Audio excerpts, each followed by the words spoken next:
నమస్కారం, welcome to I dream ధర్మ మార్గం కార్యక్రమానికి స్వాగతం. నేను మీ విజిత. నమస్కారం గురుగారు. శ్రీమాత్రే నమః. గురుగారు, చాలా మంది పూజల విషయానికి వచ్చేసరికి ఇంట్లో నిత్యం దీపారాధన చేస్తుంటారు, ఆలయానికి వెళ్ళడానికి వీలు పడదు. అలాంటి వాళ్ళు శివుడికి అభిషేకం చేయాలన్నా లేదా ఇంకా వేరే దేవుళ్ళకి ఎవరికైనా అభిషేకాలు ఇలాంటివి చేయాలన్నా విగ్రహం ఉండాల్సిందే అని విగ్రహాలు తెచ్చి ఇంట్లో పెట్టుకుంటారు. ఎవరో ఒకరు చూసి అలా విగ్రహాలు ఇంట్లో పెట్టడం తప్పు, అసలు నువ్వు పూజలు చేయడం కాదు కదా, పెద్ద దోషము, ఏదో ఒక చిన్న బీజం నాటిపోతారు వాళ్ళకి. దానికి టెన్షన్ పడిపోతుంటారు, నిజంగా విగ్రహం పెట్టుకోవద్దేమో, ఇలా రకరకాల సందేహాలు ఉంటాయి. ముఖ్యంగా శివలింగం ఇంట్లో పెట్టుకోకూడదని అంటారు. మరి శివయ్యకు అభిషేకం చేసుకోవాలంటే ఆలయానికి వెళ్ళడం కుదరదు కాబట్టి ఇంట్లో ఉండాల్సిందే కదా అని ఆలోచించే వాళ్ళు కూడా ఉంటారు. పెట్టొచ్చు అంటారా గురుగారు ఇంట్లో శివలింగం? ఎవరి నమ్మకం మీద ఆధారపడింది. ఇప్పుడు నేను పెట్టచ్చని చెప్పినా వాళ్ళు చూసేవాళ్ళు ఆహా గురుకరణమై పెట్టచ్చన్నారు వాళ్ళు పెడుతుంటే మళ్ళీ ఇంకో వీడియోలో అన్న పెట్టకూడదు చచ్చిపోతారు అంటే తీసి పారేస్తారు, ఏ చెట్టు కింద పడేస్తారు. ఈ మనోధైర్యం ఉండాలి. లేకపోతే ప్రతి ఒక్కరు ఊపిస్తారు. నన్ను నమ్మకండి, వాళ్ళని నమ్మద్దు. మీ గట్ ఫీలింగ్, ఆ శివలింగం లేకుండా నేను ఉండలేను అన్న స్థిరమైన అభిప్రాయం రాండి, ఏమైనా పర్వాలేదు అని ఆ భక్త కన్నప్పలాగా ఆయన నోట్లో నీళ్లు పోసుకుని పుక్కిలించి ఉమ్మేడండి శివలింగం మీద. అప్పుడు ఆయన భావన ఏంటి? నాకు పాపం వస్తుందా? కాలు తీసి పెట్టుకున్నాడు మార్క్ కింద. ఎక్కడా భావం లేదు. నా శివయ్య కంట్లో రక్తం కారుతోంది, నా శివయ్య బూజుపట్టు ఉన్నాడు. ఈ భావంతో చేస్తే నువ్వు ఎంత విగ్రహం పెట్టుకున్నా శివలింగం పెట్టుకున్నా, ఆ గుబ్బాలమ్మ అని ఇంత రాయి తీసి పెట్టుకున్నా, ఏ రూపంలో పెట్టుకున్నా నిన్ను రక్షించేవాడే భగవంతుడు. సో నాకు వాళ్ళు చెప్పారు వీళ్ళు చెప్పారు వాళ్ళని బ్లేమ్ చేయడం తప్పు, మనదే తప్పు. ఎందుకు వినాలి? నాకు శివలింగాన్ని పెట్టుకోవాలంటే నీకు ఎందుకు అనుమానం వస్తుంది? శివుడు శ్మశానవాసి. ఆ శ్మశానం నా ఊరు చివరో, ఇప్పుడు ఊరు మధ్యలోనే ఉంటున్నాయి శ్మశానాలు, అప్పుడు ఊరు చివర ఉండేవి. ఊరి మధ్యలోనూ ఉన్న శ్మశానం కాదు ఆ శ్మశానం, ఇది శ్మశానం. దేహంలో ఇది మేర అంటారు, అందుకే విభూతి పెట్టుకుంటాం. అంటే ఏమిటి? ఎప్పుడైనా ఇలా అయిపోవాల్సిందే నేను, ఎవరైనా సరే. అది నాకు గుర్తు తెస్తున్నాడు, వీడే శివుడు. భూత భవిష్యత్ వర్తమాన కాల రూపంలో ఉన్న త్రినేత్రుడే శివుడు.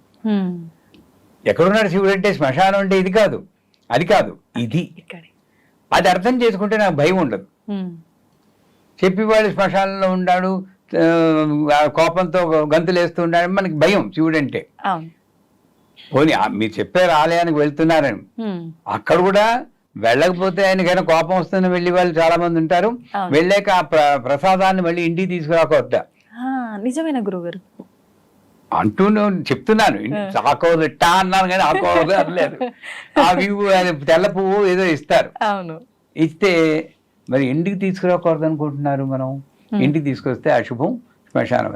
అది తీసుకెళ్లి నందీశ్వరుని పెడతాడు.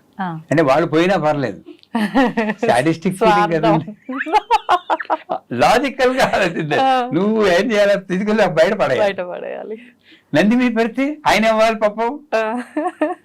అది ఏం చేయదంటే ఇంటి బయటకెళ్ళి మరి ఎటు చూసినా నువ్వు మనం చేసేది ఎక్కడో ఫాల్ట్ ఉంది.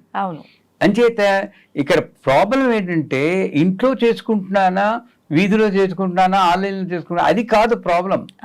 శివుడు అంటే నాకున్న కాన్సెప్చువల్ ప్రాబ్లం, ఇది మా మూలం.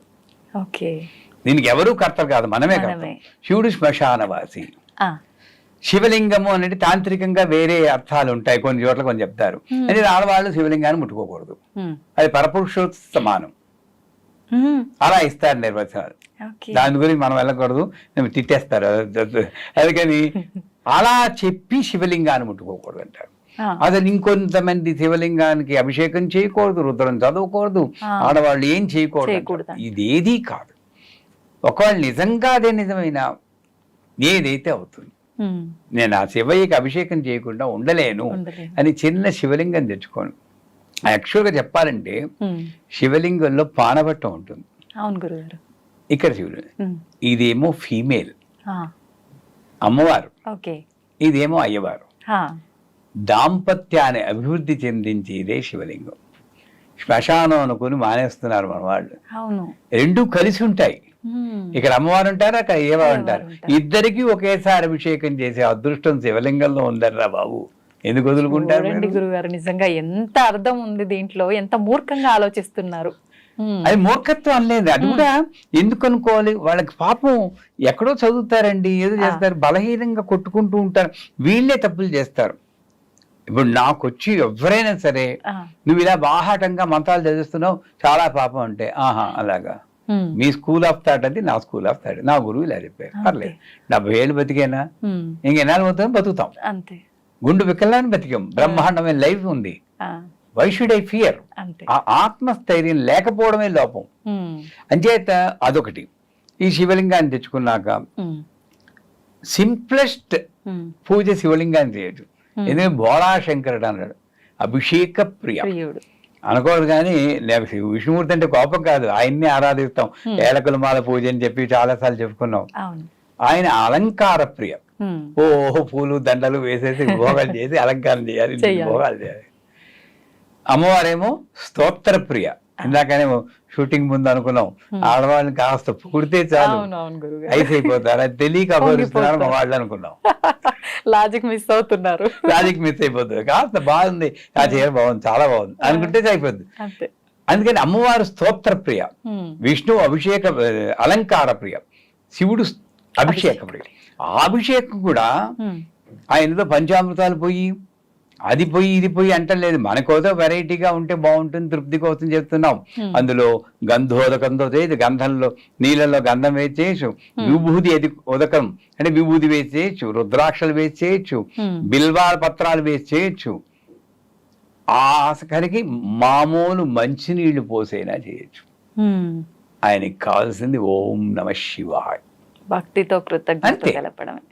అది ఏమి సింపుల్ గా చేసుకోవచ్చు. అటువంటి శివయ్యని చూసి భయపడుతున్నామా? సో హాయిగా శివలింగం ఇంట్లో పెట్టుకోవచ్చు. విగ్రహాలు కూడా మనం అనుకుంటే రావు, కొనుక్కోం మనం. అమ్మవారికి దయ ఉంటేనే మన ఇంటికి విగ్రహం వస్తుంది. విగ్రహం ఇంతే పెట్టుకోవాలి, అంత పెట్టుకోకూడదు, ట్రాన్స్ఫార్మర్ తీసుకొచ్చి ఇంట్లో పెట్టుకుంటావా అని కొంతమంది చెప్తూ ఉంటారు. నిజంగానే పొరపాటు నేను ట్రాన్స్ఫార్మర్ తెచ్చి పెట్టుకున్న ప్రేమతో, వేరే విధవ నా శక్తి ఏదో తెలియకుండా పెట్టుకున్నాడు అని ఆవిడ చల్లబడి ఐస్ కూలర్ లా కాపాడుతుందని నమ్మకం నాకుంది. కాబట్టి నేను ట్రాన్స్ఫార్మర్ కూడా భయపడను. దానికి భయపడి వాళ్ళు అదో ట్రాన్స్ఫార్మర్ ఇది మామూలు అనుకుంటా. ఇది ఈ లాజిక్లు ఏవి లేవండి. అంతా ఆవిడే చేస్తుంది అని అనుకున్నప్పుడు, ఈ మాట్లాడించింది ఆవిడే అనుకున్నప్పుడు మనకి ఏది కాకపోతే అక్కడ ఒకటి ఉంది. ఇంత పెద్ద విగ్రహం పెట్టుకుంటే నాకు 4 కోట్లు వస్తుందని 10 కోట్లు వస్తాయి, అలా చేయకూడదు. బాగుంది కాస్త ఈ మాత్రం ఉంటే గానీ నాకు కనెక్ట్ అవ్వలేకపోతున్నా. ఇంత విగ్రహం ఉందనుకోండి, ఏం కనెక్ట్ అవుతాం దాంట్లో? ముక్కు మొహం ఏం తెలియదు, అన్ని అలుక్కుపోయి ఉంటాయి, వేళ్ళు సరిగ్గా కనపడవు. అంచేత అన్నీ కనబడేంత రీజనబుల్ హైట్ లో ఏ విగ్రహమైనా ఇంట్లో పెట్టుకోవచ్చు. రూపులో అమ్మవారితో కనెక్ట్ అవ్వచ్చు. శివలింగం రూపంలో పెట్టుకోవచ్చు, శాలిగ్రామం రూపంలో పెట్టుకోవచ్చు, ఏ రూపంలో ఒక రూపం. ఈ గిరిజనులు ఏం చేస్తున్నారండి, చిన్న రాయి ఉంటుంది, ఆ రాయిని పెట్టుకుని అదే ఆ నమ్మకంతో మనం చేసినప్పుడు ఏది చెడు కాదు. గురుగారు, చాలా మంది విగ్రహాలని పూజ రూమ్ లోనే కాకుండా ఇంట్లో హాల్లో డెకరేటివ్ ఐటమ్స్ గా కూడా పెట్టుకుంటూ ఉంటారు కదా, బెడ్రూముల్లో, హాల్లో, మనం కూర్చునే సిట్టింగ్ ఏరియాల్లో అలా పెట్టుకోవచ్చు అంటారా? తప్పేం లేదంటారా గురుగారు? మీరు ఈరోజు ఏంటి షష్ఠే సప్తమ తెలియదు, నిరకాట పెట్టడానికి నిర్ణయించుకుని మొదలు పెట్టినట్టున్నారు. నన్ను అడిగితే అలా పెట్టడమే కరెక్ట్. లాజికల్ గా చూడండి, మనమేమో మామూలు ఇళ్లలో భార్యాభర్తలు వాళ్ళు ఏకాంతంగా బెడ్రూమ్ ఉండాలి, పిల్లలకి వాడికో స్టడీ రూమ్ ఉండాలి, వీళ్ళకో స్టడీ రూమ్ ఉండాలి, గెస్ట్కో స్టడీ రూమ్. పాపం విష్ణుమూర్తి, లక్ష్మీదేవి, శివుడు, పార్వతి, వినాయకుడు వీళ్ళందరికీ ఏకాంతం అక్కర్లేదు కదా. వాడి ప్రాణంతో ఉన్నారంటే ఒక వేర్ హౌస్ లో చేసి పెట్టేసుకుంటున్నాం మనం పూజని. Store room. నన్ను అడిగితే సర్వదేవ నమస్కారం కేశవం ప్రతిగచ్చతి అంటుంది శాస్త్రం. నువ్వు 10 విగ్రహాలున్నా నీ రూములో, మీ పూజ రూములో ఒక్క విగ్రహాన్ని చేసినా అందరికీ వెళ్ళిపోతుంది. అది నిజం. ఏకైవాహం జగత్యత్ర తృతీయాక మమా పరా అంటుంది 10వ అధ్యాయంలో అమ్మవారు. 10వ 11వ అధ్యాయం. అంటే ఉన్నది నేను ఒక్కదాన్నే, బ్రాహ్మి, మాహేశ్వరి, కౌమారి, వైష్ణవి అంటే నువ్వు రకరకాల రూపులు. అంచేత అన్ని విగ్రహాలు ఏదో మోతుతో తెచ్చుకున్నా కూడా ఒక విగ్రహం చేసినా అన్నిటికీ వెళ్తాయి. నువ్వు అన్నిటికీ పూజ చేయాల్సిన అవసరమే లేదు మనకి. మనం ఏం చేస్తున్నాం, విగ్రహాలు 4 వినాయకుళ్ళు, 5 ఆంజనేయ స్వాములు, 4 షిరిడి సాయిబాబా. అవునా కదా? వీళ్ళకి మూతలు కూడా తీరు పాపం. సెల్ఫిన్ పేపర్లు వాళ్ళు వేసి ఉక్కిరి బిక్కిరి అవుతుంది. నేను ఎప్పుడైనా పూజ చూసావా మా గతి అన్నట్లు ఉంటుంది వాళ్ళు. ఎందుకంటే మూత తీస్తే మళ్ళీ కడుక్కోవాలి కదండి, మార్చిపోతాయి వెండి విగ్రహాలు. తప్పేనా? నేను ప్రతిరోజు భయంతో ఇక్కడ చూపించు, ఇక్కడ చూపించు, ఇక్కడ అందరికి చూపించాలి, అందరికి పూలు పెట్టాలి, నైవేద్యం అందరికీ తినిపించాలి. ఈ భ్రమలో పడి కొట్టుకుంటున్నాం. అందుచేత మీరు అడిగింది మంచి ప్రశ్న. నన్ను అడిగితే పూజ రూమ్ అంతా కొంచెం ఖాళీ చేయండి, చేసి ఒక్క విగ్రహం, మీకు నచ్చిన విగ్రహం, కులదైవం అంటూ ఉంటారు, ఆ వెంకటేశ్వర స్వామి, దుర్గాదేవి, వాళ్ళని పెట్టుకోండి. ఓ దీపం పెట్టుకోండి. మీకు దీక్ష ఇచ్చిన గురువుగారు ఉంటే ఆ గురువుగారు ఫోటో పెట్టుకోండి. మిగతా విగ్రహాలన్నీ వీళ్ళందరినీ పిల్లల రూముల్లోనూ, పిల్లలు మీ ఇంట్లో పిల్లలు ఉంటారు, వంటింట్లో ఉండాలి. వంటింట్లో కూడా అక్కడ సమయపురి అమ్మ అని ఒక అమ్మవారు ఉన్నారు.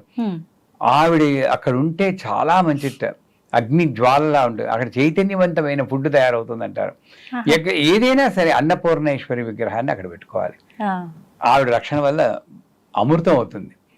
సరస్వతి దేవి విగ్రహాన్ని మన పిల్లల రూపంలో పెట్టుకోవాలి. వాళ్ళకి ఒరేయ్ అమ్మవారు ఉంది, పొద్దున్న ఏదో ఒక దానం పెట్టుకుంటే పెట్టనంటారు, కానీ మర్నాడు కొంచెం భయం ఉంటుంది. ఒకసారి ఇలా పడేస్తూ ఉంటారు.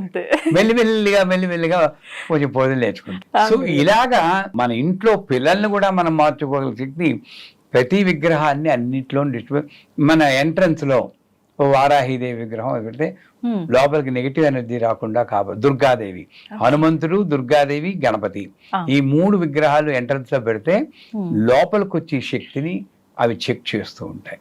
వీధి షోలో ఉన్నా కూడా ఈ 3 విగ్రహాల్లో ఒక విగ్రహం పెట్టమంటారు వాస్తులో. అంచేతే లివింగ్ రూమ్ లోనేమో వీళ్ళ ముగ్గురులో ఒకళ్ళని హాయిగా వాళ్ళు అమ్మయ్య మాకు థ్యాంక్స్ చెప్పుకుంటాడు దేవుడు, గురుకరణామయ్య చెప్పారు, మాకు కొంచెం ఫ్రీడమ్ వచ్చింది అనుకుంటారు. వీళ్ళందరినీ డిస్ట్రిబ్యూట్ చేయండి. అప్పుడు ఏంటి, నాకు పూజ రూమ్ కాదు, ఇల్లే దేవాలయం అవుతుంది. మనం ఆ ఛాన్స్ పోగొట్టుకుంటున్నాం. ఇక్కడ మాత్రం నేను ఒకసారి చెప్పాను, అనియన్ అపరిచితుడు అని సినిమా వచ్చింది కదా, విక్రము ఎలా ఉంటాడు, ఇలా తిప్పేటప్పుడు వాడి మారిపోతుంది. మనం అందరం అపరిచితులమే. పూజ గదిలో మాత్రం ఇలా ఉంటాం. బయటకు వచ్చేటప్పటికి ఏమవుతుందని మనకి. అవునవును. నేను ప్రతి రూములోనూ ఒక విగ్రహం పెడితే ఈ అపరిచితుడు చచ్చిపోతాడు. భయం ఉంటుంది ప్రతి అమ్మో. గురుగారు, ముఖ్యంగా ఇప్పుడు మనం మాట్లాడుకున్నట్టు హాల్లో, ఇంట్లో, వేరే ప్లేస్లలో కాకుండా పూజ గదిలో పెట్టిన విగ్రహాలని మనం కొత్త విగ్రహాలు తెచ్చుకుంటాం. అలా కొత్త విగ్రహాలు తెచ్చుకున్నప్పుడు పాత విగ్రహాలని, పాత దేవుడి ఫోటోలని ఏం చెయ్యాలి అని చెప్పి ఒక సందేహం అయితే ప్రతి ఒక్కరిలో ఉంటుంది గురుగారు. నిజంగా ఆ పాత విగ్రహాలని ఏం చేస్తే బాగుంటుంది అంటారు గురుగారు? తెలియజేయండి. నేనేనిదంటే ఏదో యాదృచ్ఛికంగా ఓ చెయ్యో కాలం విరిగిపోతుంది అనుకోండి, ఆ విగ్రహానికి న్యాయంగా విశాఖపట్నం వెళ్ళారా ఎప్పుడైనా? అక్కడ కనక మహాలక్ష్మి గుడి ఉంది. ఈ 2 చేతులు ఉండవు, మామూలుగా మొండిగా ఉంటుంది. ఎందుకని గురుగారు అలా? అది ముస్లిమ్స్ కాలంలో వాళ్ళు దొంతం చేశారు. 2 చేతులు, చెయ్యి అంగవిహీనంగా ఉంటుంది. మరి అలా పూజలు బ్రహ్మాండమే. అక్కడ పూజ చేస్తే ఇంక కోట్లే మీకు. చాలా బాగుంటుంది, మంచి శక్తివంతం. మరి ఆవిడ చేస్తున్నారు. మన ఇంట్లో విగ్రహం ఒక వేలుకు వచ్చో ఇలా అయినా ప్రారంభిస్తున్నాం. ఎక్కడో తేడా ఉందా? ఎక్కడ మన ఆలోచనలో తేడా ఉంది. ఆలోచనలోనే తేడా ఉంది. పూరి జగన్నాథ విగ్రహం కూడా పూర్తిగా పెద్ద ఏం కనబడదు. సో ఆ రకంగా చూస్తే ఒకవేళ విగ్రహం కొంచెం ఏదో కాస్త విరిగినట్టు అనిపిస్తే మనం బలహీనం కాబట్టి ఎప్పుడు దృష్టి వేలు విరిగింది అనుకుంటాం. ఒకటి దాన్ని మర్చిపోవడానికి కొంచెం పక్కన పెట్టేసి అలాగని పూర్తిగా పాడైగా వీళ్ళు ఏం చేస్తుంటారు, ఎక్కడ చదువుతారో తెలియదు, ఏ వీడియో చూస్తారో తెలియదు, ఆ విగ్రహాన్ని చెట్టు కింద పడేస్తారు. తప్పేనా? అవును. ఇన్నాళ్ళు నువ్వు పూజ చేసేవా, నీ సంసారాన్ని రక్షించిందా? ఒక్క వేలు కొంచెం ఇలా అయితే చెట్టు కింద పడేయడం అంత తప్పు. బోరు మండు ఆ దేవుడు, రేయ్ నిన్ను రక్షించింది నేనేం రా, నన్ను బయటపడేసావు రోయ్ అని అంత వేడవుడు. మరి అలా ప్రతి ఒక్కటి కూడా మనం పాడేయకుండా పక్కన పెడుతూ ఉంటే ఒక స్టోర్ రూమ్ లాగా అన్ని నిండిపోయి ఉంటాయి కదా గురువుగారు. తెచ్చుకోవద్దంటాను నేను, ఒక్క విగ్రహం చాలు. వాళ్ళు ఇచ్చారు వీళ్ళు ఇచ్చారంటే నాకు ఇచ్చిన విగ్రహాన్ని మళ్ళీ మీలాంటి వారు ఏదో బర్త్డేకి వస్తే అమ్మ ఇది పెట్టుకు చేసుకోండి, చాలా బాగుంటుంది. ఓ మంత్రం కూడా చెప్పండి, హ్రీం మహాలక్ష్మి అని. మనకి ఇవ్వడానికి భయం. గొప్ప మనసు ఎవరికి లేదు గురువు గారు, అంత గొప్ప మనసు లేదు. ఎందుకంటే భయం నాకు. లక్ష్మీదేవి విగ్రహం ఇస్తే నా సంపద అంతా పోతుంది. నిజమే. సో నా సంపద నాకు ఇక్కడ లేదు, విగ్రహాల్లోనే ఉంది. అంతే. ఇవన్నీ కాన్సెప్చువల్ మిస్గివింగ్స్ అంటారు.